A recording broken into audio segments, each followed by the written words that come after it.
How can we teach our kids that everyone belongs? This is the Homeschool Sanity Show, the episode where my guest and I discuss how to empathize with and welcome families who are different than our own. I'm Dr. Melanie Wilson, Christian psychologist turned homeschool mom and curriculum author. And this is the podcast helping you wave goodbye to worry and say hello to a happy homeschool. Hey homeschoolers, we want our kids to share the love of Jesus with people who are different from them. But in actual practice, this can be awkward and uncomfortable. Before I introduce my guest who will help equip us, I want to thank CTC Math for sponsoring the podcast. Are you looking for a new math curriculum? CTC Math specializes in providing online video tutorials that take a multi-sensory approach to learning. Favorably reviewed in Kathy Duffy's 102 Top Picks and the Old Schoolhouse Crew Review, the lessons are short and concise to help your children break down concepts and appreciate math in a whole new way. The lessons are taught the traditional way, not to a test. Each one of the video tutorials is taught by an internationally acclaimed teacher, Pat Murray, who is renowned for teaching math concepts in a simple, easy-to-understand way and in only a few minutes at a time. CTC Math uses a multi-sensory approach of effective graphics and animation synchronized with the voice of a friendly teacher together with practical assessment. This three-pronged attack makes learning so much easier and more effective. Even students who struggled with math are getting fantastic results. And those who are doing just okay are now doing brilliantly. Visit ctcmath.com today to start your free trial. Heather Avis is founder and chief visionary officer at The Lucky Few, a social awareness brand on a mission to make a more inclusive and loving world with an emphasis on shifting the Down syndrome narrative. The author of Everyone Belongs and the New York Times best-selling children's book Different, A Great Thing to Be, she runs The Lucky Few's hit Instagram account and is the author of a book and co-host of the podcast by the same name. A former education specialist teaching high school students, Heather is a popular speaker and a mother to 3 adopted children, 2 with Down syndrome. She lives in Southern California with her husband, Josh, and their 3 kids, Truly, August, and Macy. I was touched by my interview with Heather, and I think you will be too. Heather, thank you so much for joining me here on the Homeschool Sanity Show. I would love for you to take just a minute as we get started to tell us more about you and your family. Yeah, thank you so much for having me. What a thrill and pleasure to get to be here. So I'm Heather Avis, and I live in Southern California with my family. My husband Josh and I have been married for 20 years, and we have 3 kids, 14, 11, and 8.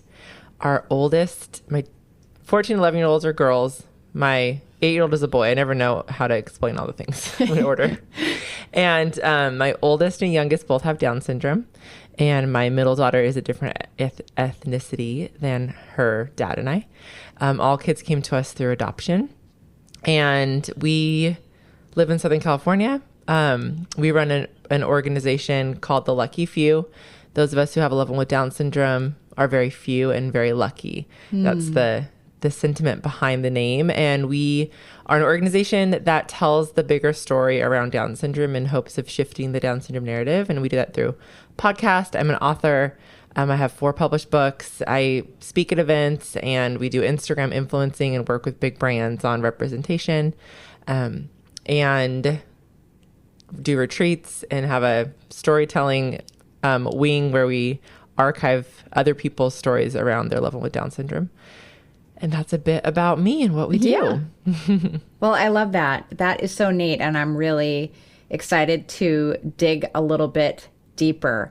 So I am hoping that we can begin that deeper dive into what you're going to share with us today by having you talk about your parenting journey and specifically that adoption journey and how it has changed you. Yeah, I mean, I think becoming a parent just changes you, right? It's part of the gig. Yes. No matter how parenthood finds you, it changes you.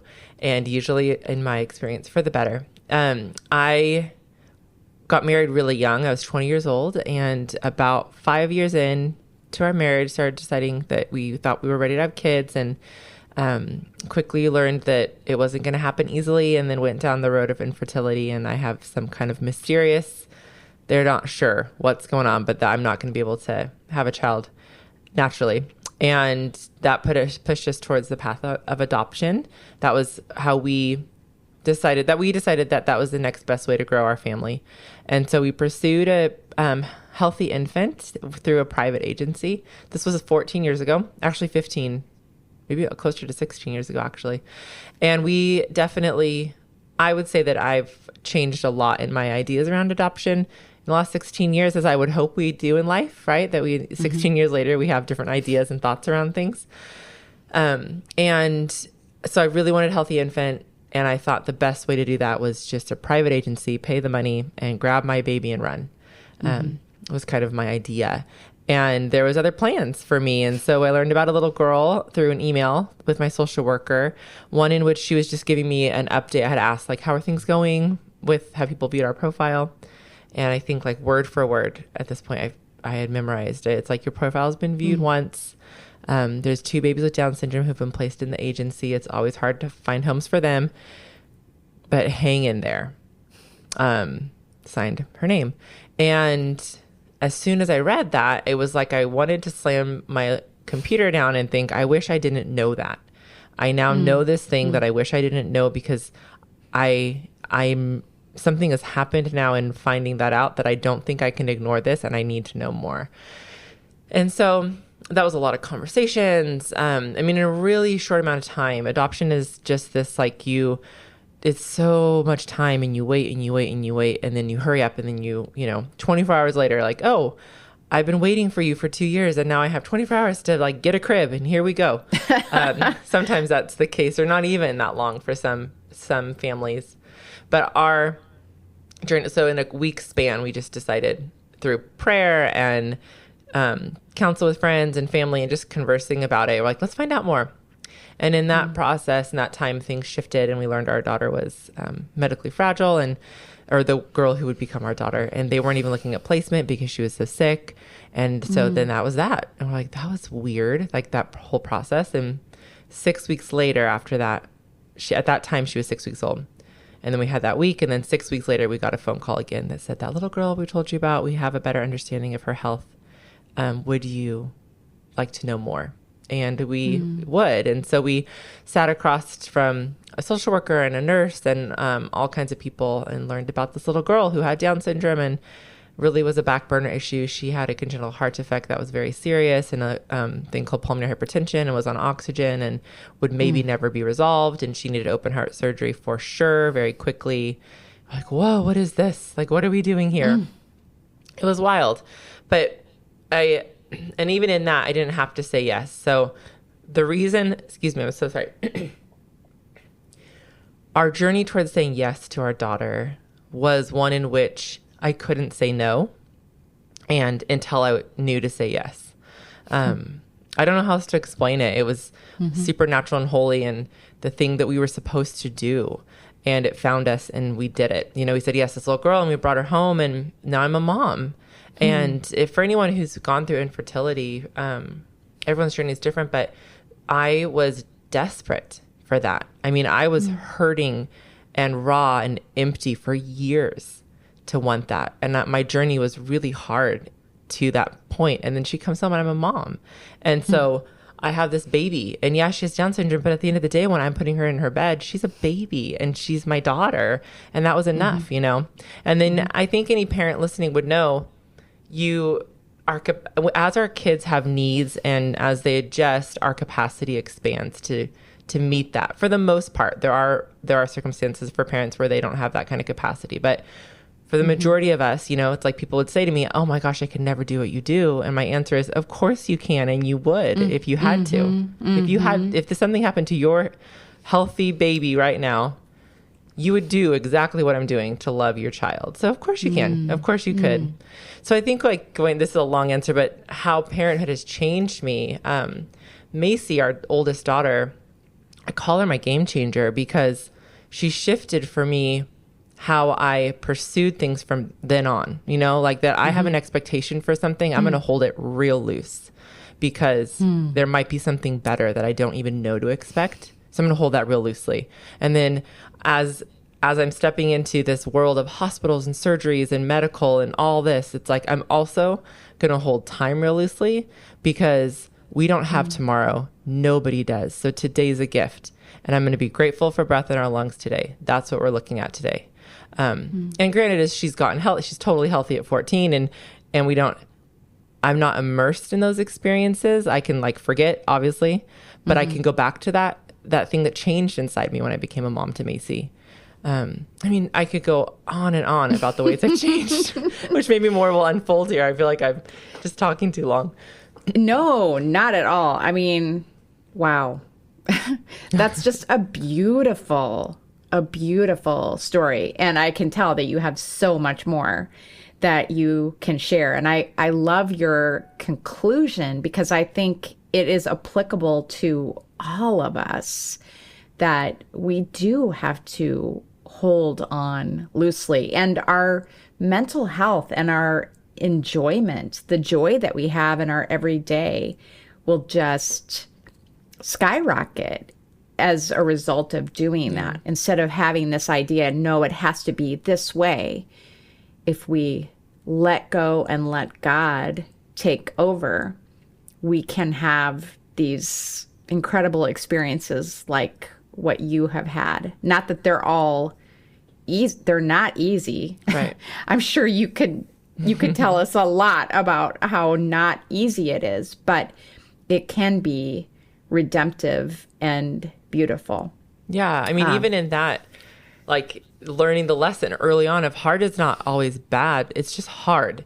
And I think in parenting, what my kids have given me is also the tension, we call it the tension of the both and. It's really hard and it's really beautiful, right? And adoption is so tragic. At its starting point is a severed relationship. Nobody intends or wants that, it is a tragedy and it is this beautiful thing that I get to be a part of. It's both at the same time. And it's a mystery to that. There's a mystery to that. Even today, my middle daughter Truly came home from her second day of middle school. She's in 6th grade. And she said, Mom, her friend, the way our schools work is the 4 junior high school or 4 elementary schools feed into the middle school. So it's her friends from her 5th grade classes and then all these other new people. And she's like, Mom, I'm feeling really sad because this group of girls that I was hanging out with in 5th grade, they just sort of blew me off today. And I feel really sad about that. I feel really hurt, but it's weird because I also am excited to meet new people. Is that okay? I'm like, honey, this is life. Yes, this is the tension of life. Yes, babe, it hurts to be left out. I'm so sorry it's happening. You can feel that and you can feel excited for new people all at the same time. We get to feel both. You just hold it. Well, that really leads me to another topic that I wanted to discuss with you because I know you are passionate about kids recognizing their God-given value.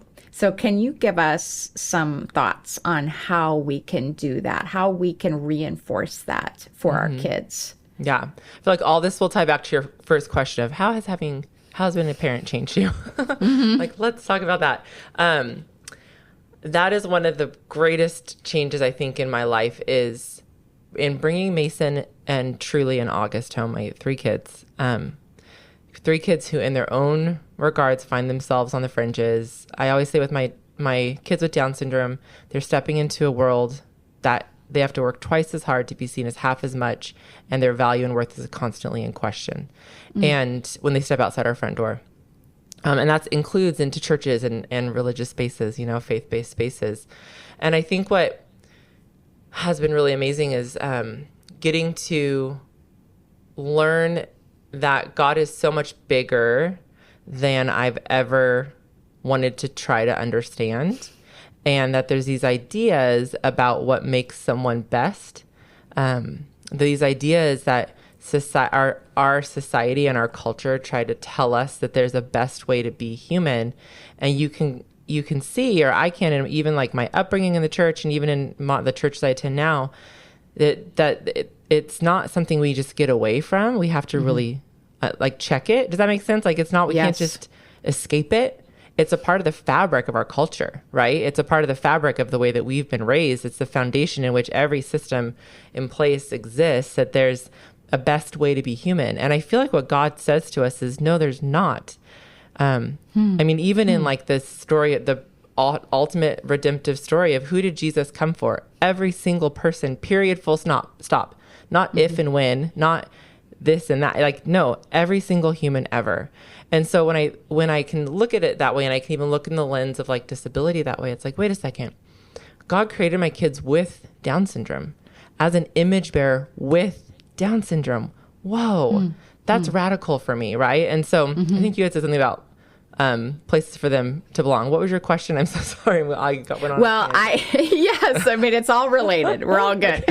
I asked about how can we as parents reinforce our kids' God-given value. Yes, okay. And so there we go. Thank you.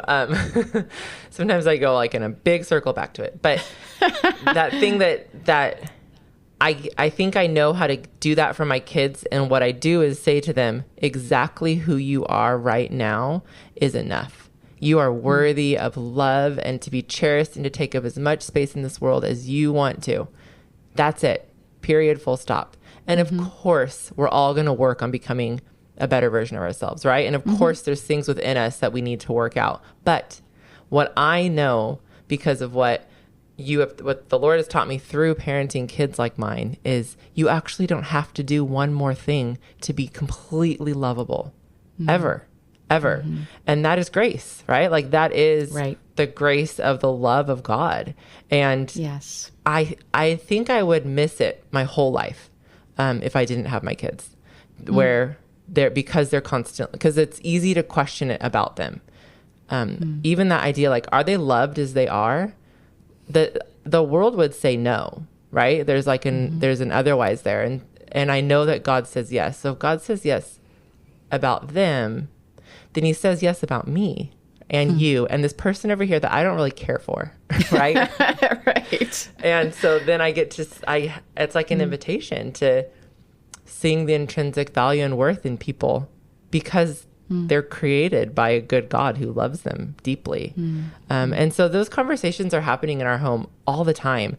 I just naturally, it's really the foundation of our family. Like foundationally, that is where my kids are growing up from, is that idea. And so you can see it kind of seep in to all the little spaces that they find themselves in their different seasons of life. Yeah. Well, that is lovely. And you have really already, with every question, tapped into the next question that I have for you. And that is, how has your faith helped you in this journey? It's been a journey. I'd say more so in the last 5 years. There's been a big journey of my faith. And I think it's mostly that idea. Yeah. Like just to repeat it a little bit of God is big and good and is love. And so we're going to make a lot of mistakes, and there's more details that can be worked out, and we can rest in those details, or we can argue about them, or whatever it is. But at the end of the day, I'm going to err on the side that God is good and is love. And how do I lean towards that and express that in the world? You know, like take it back to the real simple ideas of faith. And that's where I tend to go. I stick in those simple spaces. And so when it's required in a conversation or an experience to step more into the details, I will, but I always go back to maybe that's what's happening here, but I also know that God is big and loves big. So I'm going to err there, right? Like I'm going to err on the side of a God who loves every single person that God has created. like with more love than I could even begin to understand. I'm going to err on that side in the ways that I treat people or respond to groups or political situations or whatever it is. I'm going to make sure I'm loving people well. And that's kind of where I'm at in my faith journey. Yeah. And I think it kind of ties back to what you were saying earlier about both and as well. That yes, we have some challenges with our families, with other people. But yes, that is true. And it is also true that God's grace and love cover all of that. Mm-hmm. And we can rest in that. I love how you're saying, let's not focus on the details because we can get lost in those, right? Yeah. Yeah. And I think a lot of the details are tainted by culture. And even when you like go back to scripture, and this might, I think people don't totally agree with this, and that's okay. But there's like, you can, at what point are we interpreting things? Like, what are we missing? Is there context we're missing? Are we missing something from an ancient time that we're not getting it here? And if something that we're reading or understanding is causing harm to certain people, that's hard for me because that's not God, right? Like an all-loving God who is love isn't also harmful. So then it gets tricky. Except for me, it doesn't, because I'm just going to love people well.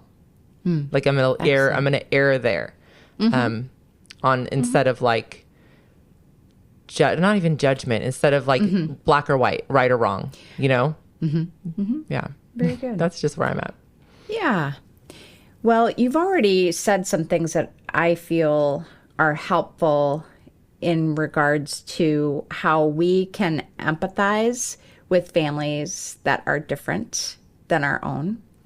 But I'm wondering if you have some other ideas and also how we can be more welcoming to families who are different than our own as well. Yeah. Being in relationship with people who are different than us is a really great invitation to seeing that value and worth in other people and then being able to recognize it in ourselves. Really that like image of the Lord, of a good, loving God in others and then in ourselves. I don't know that we can see it in ourselves until we can see it in others.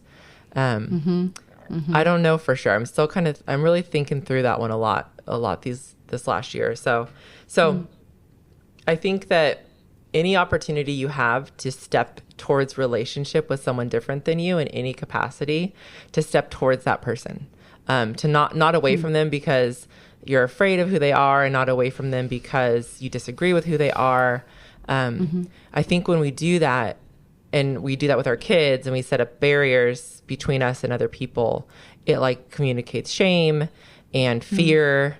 And again, neither of those are of the Lord, right? And so, so I think that's first. It's like really what that is, like we call like open eyes, like awareness. Who is missing, and where are they, and how do we find them, and develop relationships? And these are hard questions. Whenever I talk to parents and families or teachers, churches who are like, "What do we do?" Like, oh gosh, I wish so much there was a checklist, you know, like I wish there was. That's just not how relationship works. It's tricky stuff, relationship is. So that like eyes wide open, and then assuming competence is really big. So when we talk to our kids about other people, I think that it starts with, hey, someone who's different than you might make you feel really uncomfortable. That's so normal. I do too. Like if I'm around someone different than me and something I'm not familiar with, I feel super uncomfortable. And you can even give analogies in like spaces. You know, like that first time that this is like big, it's the first thing that came to my mind, but like jumped off a waterfall, which I know not a lot of people do. But I had never done that. And I was so scared and nervous. And I decided, instead of stepping away and letting fear and the unknown stop me from it, I did it. And I had a blast. And I went back and did it again. And the next time it actually wasn't scary because I knew what I was doing. I knew what I was getting into. So like that's with relationship. You step towards somebody who's different than you. It's a scary thing to do because the unknown is scary, but it's going to stay unknown and it's going to stay scary until you step towards them. And then that thing that was unknown and scary becomes more familiar and less scary, and the barriers break down. So I think that having that conversation with your kids, like it's okay to feel scared about something. And then making sure there's open dialogue in your home about people who are different. And that can happen by, hopefully it's before they've said something out in public, which is okay. That's going to happen. And again, bring that back home and have a conversation around it. And, that's a great learning opportunity for everyone involved, and an uncomfortable moment for everybody involved, right? Right. But how do we start in our homes? So what books are our kids reading? What shows are they watching? What toys are they playing with? What artwork's on our wall? Are there people that are represented in our day-to-day who are different than them that we can step towards conversation and learning, so that when they see that person outside in the community who maybe uses a wheelchair or has a prosthetic limb or whatever, they've had some kind of introduction that's been honoring through a book that they've read or a series that they've watched or whatever it is. Those are some real good intentional ways that parents can become inviting spaces and really help in the overall relationship building between their kids and themselves and those who are different than them. Those are, I have more things, but I'm sure. Well, that was excellent. I really, really liked that a lot. And you mentioned books, and you have written a beautiful book called Everyone Belongs. And it happens to be written in a style that I really love, and that is rhyme. It's a rhyming book. And can you tell us more about it and how we can use that with our kids to teach what it is that you are passionate about? Yes. Everyone Belongs is a story about two sisters named Macy and True, who are my girls, who go to put on a show in the park, and they're very different, and they celebrate the differences in themselves and in each other. And so they go to put on a show, and as they're putting on a show, other kids wander up and see what's happening and wonder if they can be a part of it. And there's different kids who wander up with disabilities and different disabilities. And each time the sisters stop what they're doing and say, exactly who you are is exactly who we pick. And then say, you can do this, try this, try this. Whoever you are, come be in the show. And at the end of the book, there's I'm giving it away, but it's just 20 pages long. So, okay.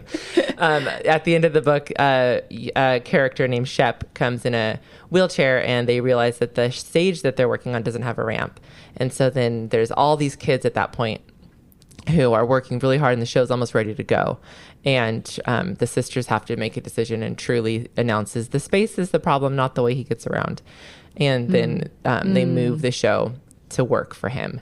And so the book itself is a great tool for kids, for families, for educators, for church leaders, because you're going to see represented different kinds of disabilities that you can have conversations about each kind of person and look things up online and read more, more about people who have that kind of disability or what it means or how it could happen possibly, and have those conversations at home.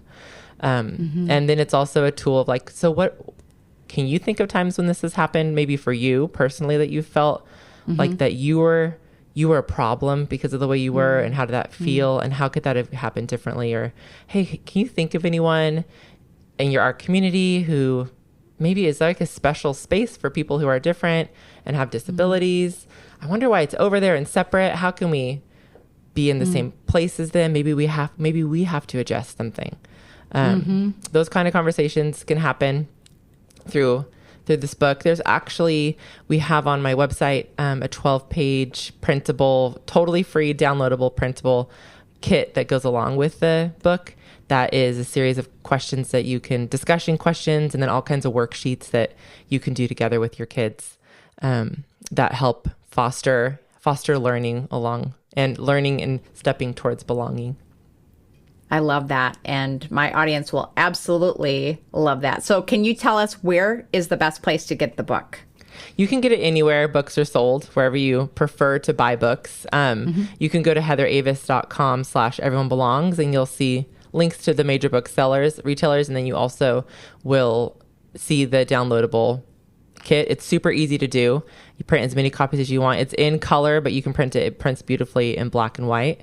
Okay. There's even little paper dolls that are the characters in the book that you can cut out, and the kids, depending on their age, can put on their own show. Yeah. Oh, I love that. And I know my audience will love it too. Well, Heather, thank you so much. You have a beautiful story and a beautiful message. And I think it is going to be very influential for people who have taken the time to listen to us today. So thank you so much. Thank you. Thank you for having me. It is an honor. To find the links mentioned in our interview, go to homeschoolsanity.com/everyonebelongs. Thanks again to CTC Math for sponsoring the podcast. Have a happy homeschool week. Thank you for joining me on the journey to homeschool sanity. I would love to continue the conversation. You can find me on social media at Homeschool Sanity. And if you haven't heard it lately, let me remind you, you're doing a great job. This has been a production of the Ultimate Homeschool Radio Network.